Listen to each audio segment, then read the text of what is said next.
जैसा आदरणीय अरविंद सिंह राजा जी और अन्य पूर्व वक्ताओं ने कहा, लोकतंत्र में भूमिका क्या है, क्या करना है, तो दो बातें हैं। एक तो भारतीय लोकतंत्र में अधिवक्ताओं की भूमिका ही क्यों महत्वपूर्ण, और दूसरा अधिवक्ताओं की अगर भूमिका महत्वपूर्ण है तो क्या भूमिका है। मैं सीधे विषय पे आता हूँ क्योंकि सब बातें हो गई है, सुबह से हम लोग बैठे हैं और ज्यादा लंबी बात नहीं कहेंगे, 10-15 मिनट में अपनी बात कहेंगे। देखिए, कुछ जुम्बिश नजर नहीं आ रही है क्या? हलचल नजर आ रही होगी आपको 10 साल बदलाव। लोग एफिडेविट दे दिया इस गवर्नमेंट ने कि साहब राम सेतु तोड़ दिया जाए, हमें कोई दिक्कत नहीं है क्योंकि राम काल्पनिक थे, राम थे ही नहीं। ये किस्सा कहानी क्या थी? वही सरकार। कोई आज तक मथुरा में भगवान श्री कृष्ण का जन्म हुआ कोई प्रधानमंत्री नहीं है सिवाय वर्तमान प्रधानमंत्री। चले जाएंगे तो वोट गड़बड़ा जाएगा, कहीं तो तुष्टीकरण की नीति न गड़बड़ा जाए। जाना चाहते हैं, घरे में पूजा कर रहे हैं शंकर जी और कृष्ण भगवान, लेकिन वहां नहीं है, कोई तिलक नहीं लगाएगा। साहब लगा देंगे तो वोट घट में जाए, एक वोट का प्रभावित हो जाए। हाँ, नमाज पढ़ा जाएगा, वो होगा जो उसके बाद जो है रोजा अवतार की पार्टियां संवैधानिक पद के लोग कर रहे थे, हनुमान चालीसा सुंदरकांड करने लोग डरते। क्या ये दिखाई नहीं दे रहा है कि बदलता हुआ भारत, कहाँ जाते हैं कॉलेज? कहीं नहीं जाते। बदलता हुआ भारत, सीधे बात देखिए कि आप कह देंगे कि राम ही नहीं थे। 92 में हिंदुस्तान के प्रधानमंत्री ने पार्लियामेंट के अंदर कह दिया कि उसी जगह पर बाबरी मस्जिद बनाएंगे। आधे से ज्यादा पार्लियामेंट के मेंबर तालियां ठोक रहे थे। किसी को ये परवाह नहीं थी कि 500 साल पुरानी जो संघर्ष है, अयोध्या में भगवान राम का मंदिर नहीं बनेगा तो कहां बनेगा, इस पर कोई बोलने को तैयार नहीं। हिंदुस्तान की पार्लियामेंट में यह भी डिबेट हुई है कि वंदे मातरम पढ़ा जाए कि न पढ़ा जाए, लेकिन बदलता हुआ भारत तब दिखाई दिया जब 22 जनवरी 2024 को हिंदुस्तान के प्रधानमंत्री ने कहा, अयोध्या में प्राण प्रतिष्ठा करने के बाद कहा कि राम भारत की आस्था है, राम भारत का आधार है, राम भारत की विधान है, राम भारत की प्रतिष्ठा है, राम भारत का प्रताप है, राम भारत की चेतना है, राम भारत का चिंतन है, राम भारत का प्रवाह है, राम प्रवाह भी है, राम नीति भी है, राम नीति भी है, राम विधु है, राम विशद है, राम विश्वात्मा है और राम विश्व है। हिंदुस्तान के प्रधानमंत्री नरेंद्र मोदी के अंदर ये पहले नहीं कहा जा सकता था क्या? ये सच्चाई नहीं है क्या? क्या राम भारत को जोड़ने वाले तत्व नहीं है? राम को अगर कहिए आप राम राजा के रूप में चलते हैं अयोध्या से और सेवरी के जूठे बेर खाते हैं दक्षिण में, उत्तर और दक्षिण को जोड़ने वाला तत्व कोई है तो राम। राजा और राम को जोड़ने वाले तत्व है तो कोई राम है। राम को इन लोगों ने विवाद बता दिया। पहली बार हिंदुस्तान में राम विवाद नहीं समाधान है ये कहा गया। अब चाहिए, अब कोई बात नहीं। अब चले जाइए तमिलनाडु, ऑटो में जाते पूछा ये ऑटो वाले तुम्हारा नाम गाँव है तो कहेगा रामा स्वामी है। अब केरल में चले जाइए, ऑटो वाले से पूछिए तुम्हारा नाम क्या है तो कहेगा रमैया है। आंध्र प्रदेश में पूछिए ऑटो वाले से क्या नाम है तो कहेगा रामाराव है। कर्नाटक में पूछिए तो कहेगा रमन्ना है। पश्चिम बंगाल में जाएंगे तो रामादा मिलेंगे, महाराष्ट्र में जाएंगे तो रामचंद्र मिलेंगे, हरियाणा में जाएंगे तो रामलाल मिलेंगे, राजस्थान में जाएंगे तो राम सिंह मिलेंगे, उत्तराखंड में जाएंगे तो रामदत्त मिलेंगे और सुल्तानपुर जाएंगे तो राम मिलेंगे।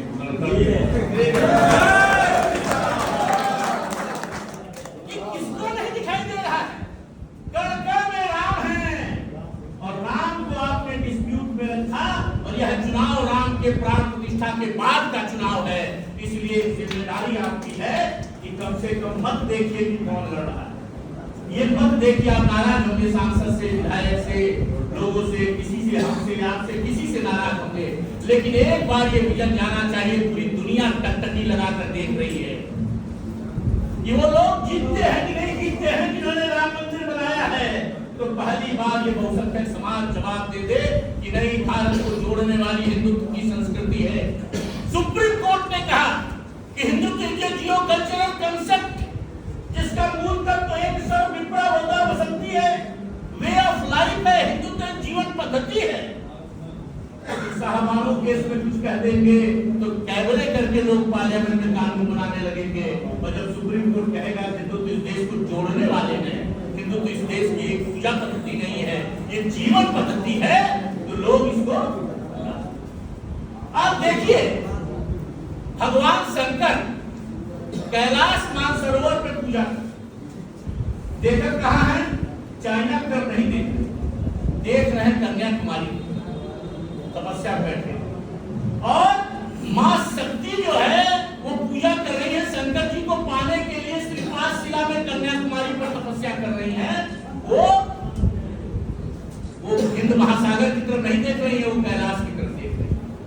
आप देखिए कश्मीर से कन्याकुमारी उत्तर से दक्षिण मिलाने वाली संस्कृति हिंदुत्व की संस्कृति है। केरल से शंकराचार्य चलते हैं और केदारनाथ में स्थापना करते हैं, और यही स्थिति भगवान कृष्ण की है। द्वारिका में नागेंद्र सिंह जी तो विश्व हिंदू परिषद के नेता जानते हैं, द्वारिका में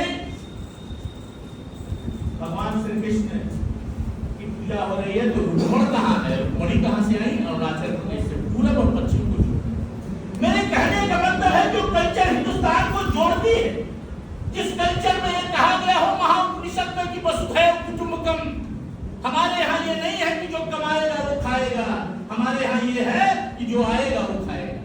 बिना आने वाले के खिलाए हमने से खाना नहीं खाएगा, जो आएगा वो खाएगा। उनके लिए विश्व एक बाजार है और हमारे लिए विश्व एक परिवार है, ये समझना पड़ेगा। और इसलिए हमको इस चुनाव में अपनी भूमिका देखनी पड़ेगी कि आप देखिए एक चीज खुशी किसको हो रही है, पहले चरण में कम वोटिंग हुई, दूसरे चरण में कम वोटिंग हुई, वोटिंग परसेंटेज गिर रहा है, खुशी किसको हो रही है, वोटिंग परसेंटेज गिर रहा है। तो जो राष्ट्र विरोधी ताकतें हैं, जिनके प्रायोरिटी पर तुष्टीकरण है, जिनके प्रायोरिटी पर परिवारवाद है, जिनके प्रायोरिटी पर भ्रष्टाचार है, मैं लंबे भाषण नहीं करना चाहता, नहीं तो मुंद्रा कांड से, नागरवाला कांड से, धर्मतेजा कांड से, वेफोर्स कांड से, सिख दंगे से लेकर आपातकाल से लेकर जीप घोटाले से लेकर चारा घोटाला तक में गिना सकता हूं। लेकिन ये जरूरत नहीं है, आज जरूरत ये है कि वो खुश हो रहे हैं कि वोटिंग कम है, तो लग रहा है कुछ टाइट मामला है। इसलिए आप वोटिंग करने के लिए जाइए। पहला काम यह है कि 5 घर बाएं 5 घर दाएं सबको निकालें, वोट डलवाएं। और आज से 2 दिन बचा हुआ है, आप मोबाइल में जितने मोबाइल नंबर जिसके कांटेक्ट हैं क्लाइंट के, उनको सबको फोन करिए कि भैया वोट देने के लिए जरूर जाइए। आपका एक वोट हिंदुस्तान को बदलने वाला, आपका एक वोट हिंदुस्तान को 2047 का सपनों का भारत बनाने वाला।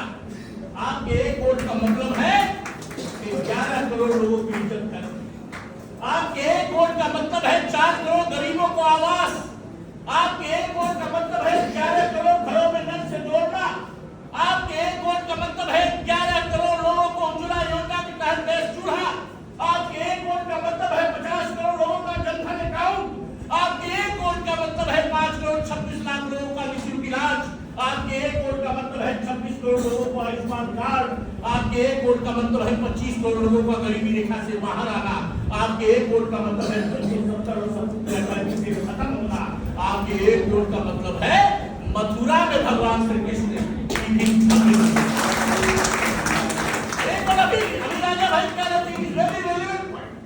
भाई आर्टिकल 44 में लिखा है कि article 44 requires the state to secure for the citizens uniform civil code throughout the territory of India।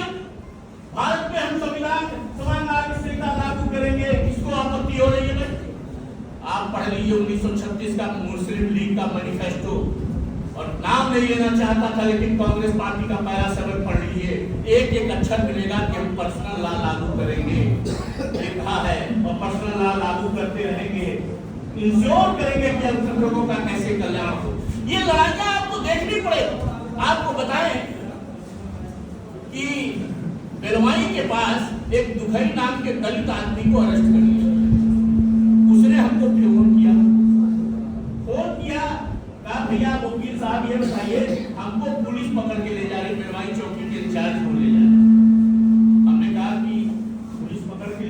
इस मामले में हमने पूछा, उन्होंने कहा 494 में इनके खिलाफ वारंट आया, एक बीवी के रहते हुए दूसरी शादी कर ली, सुलूर कास्ट नहीं जानता।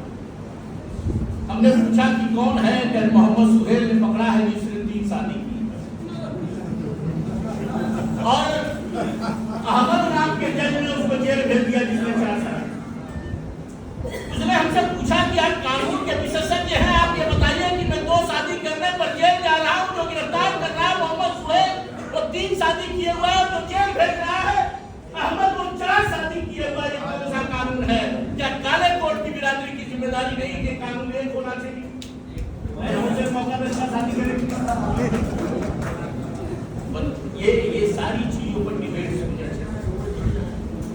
मैं कह रहा हूं इस पर हम लोग नहीं करेंगे डिबेट, क्योंकि हम हैं जो दान मांगकर बनारस हिंदू विश्वविद्यालय बनाए, हम हैं जो नाम ले रहे थे अभी सामने सरदार पटेल हो, चाहे अंबेडकर साहब हो, चाहे महात्मा गांधी हो, दोनों गोल में सम्मेलन में इन लोगों ने नेतृत्व किया। बरडोली का आंदोलन किसानों के लिए था, पटेल साहब नेतृत्व कर रहे थे।